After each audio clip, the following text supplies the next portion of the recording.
Maintenant qu'on a écouté c'est quoi l'évangile, quelle réaction doit avoir l'homme qui est touché par Dieu après avoir écouté l'évangile? C'est simple. Regardons Luc 1, le verset 42.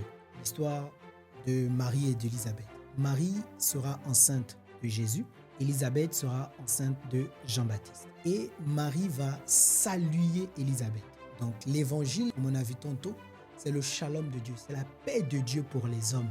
C'est la réconciliation de Dieu avec les hommes. Et donc Marie va saluer Élisabeth. Chez les Juifs, le salut, c'est souhaiter la paix à l'autre. Et donc, quand Marie va saluer Élisabeth, la Bible dit que l'enfant qui était en Élisabeth va tressaillir. Or, on a vu que Marie en elle, elle a Jésus. Élisabeth en elle, elle a Jean-Baptiste. Marie qui a Jésus, c'est ce que je suis en train de faire. Ce que certains font, ce que beaucoup font dans les rues, sur Internet, partout. C'est-à-dire annoncer le Christ. Ceux qui annoncent le Christ, ils ont le Christ en eux. Et ils annoncent la paix. L'évangile, c'est annoncer la paix.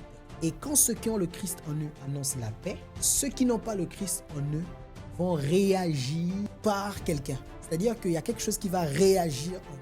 C'est Jean-Baptiste. Or, Jean-Baptiste, c'est l'image de la repentance. Jean-Baptiste, c'est celui qui est venu prêcher la repentance. Donc, quand on annonce la paix, quand celui qui a le Fils, qui a Jésus, annonce la paix, celui qui n'a pas le Fils va réagir par la repentance. Première réaction que quelqu'un qui écoute l'évangile doit avoir quand il est touché par Dieu, se repentir de ses péchés. Ah oui, la repentance, c'est renoncer à ses péchés. C'est vouloir délaisser ses péchés, renoncer à lui-même et renoncer à ce qu'il a, renoncer à ce que nous sommes et renoncer à ce que nous avons et renoncer à nos péchés qui sont apparents, c'est-à-dire nos iniquités. C'est très important de comprendre toutes ces, voilà, on va dire ces trois formes-là. Renoncer au péché, renoncer au mal et renoncer aussi à ce que nous sommes.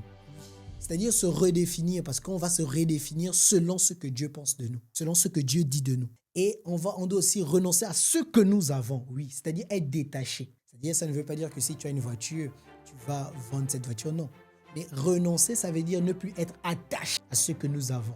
Oui, c'est important parce que Dieu va redéfinir toutes ces choses. En fait. Donc voici la repentance, c'est la première réaction qu'on a quand on écoute l'évangile et qu'on est touché par Dieu. On renonce à ses péchés, on renonce au mal.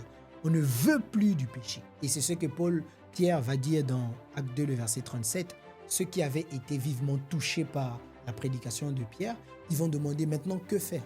Et Pierre va lui dire, répentez-vous et que chacun soit baptisé. Et vous recevez le pardon de vos péchés et ensuite le don du Saint-Esprit. Mais la première des choses que Pierre va leur dire, c'est répentez-vous et soyez baptisés. Donc voici en fait la première réaction de quelqu'un qui est touché. La repentance et il court au baptême. Il court au baptême. C'est important. Oui, parce que Marc 16 nous dira que c'est celui qui croit et qui se fait baptiser qui est sauvé. Le baptême fait partie justement de la foi, de la réaction de quelqu'un qui est véritablement, qui naît de nouveau véritable. Donc voici les premières réactions de quelqu'un qui est touché par Dieu. Et Paul le dira clairement, Paul le dira dans Acte 20, le verset 20, il dira que, et le verset 21, il dira qu'aux Juifs et aux Grecs, donc à tous ceux qui étaient là au milieu de lui, à tous ceux qui étaient là autour de lui, qu'est-ce qu'il a dit? Il dit qu'il a prêché la repentance envers Dieu et la foi en notre Seigneur Jésus-Christ. Ah oui, nous avons dit dans les vidéos précédentes que la fin de la repentance, c'est la foi. Quand tu finis de renoncer à toi-même, quand tu finis de renoncer à ce que tu as, quand tu finis de renoncer au péché, il faut finir par la foi maintenant en Jésus-Christ. C'est ça en fait la conversion. La repentance, c'est bien, mais après il faut se convertir, après il faut se tourner vers Jésus-Christ. C'est ça, avoir la foi maintenant en Jésus-Christ. Vouloir ressembler maintenant à Jésus-Christ. C'est important et capital que tu comprennes cela. Que tes deux réactions doivent être la repentance et la foi au Seigneur Jésus-Christ pour le salut de ton âme. Et voilà pourquoi Jésus peut dire dans Matthieu 21, le verset 32, que vous n'avez pas voulu vous repentir pour croire. Ça veut dire en fait que le but de la repentance, c'est de croire. Celui qui se repent sans croire en Jésus-Christ, en fait, n'a pas elle ne sait pas vraiment répondre. Parce que la repentance doit te pousser après à croire en Jésus-Christ. Maintenant, on doit voir par la suite, c'est quoi véritablement croire en Jésus-Christ? C'est quoi être véritablement converti ou être né de nouveau simplement? Que Dieu vous bénisse.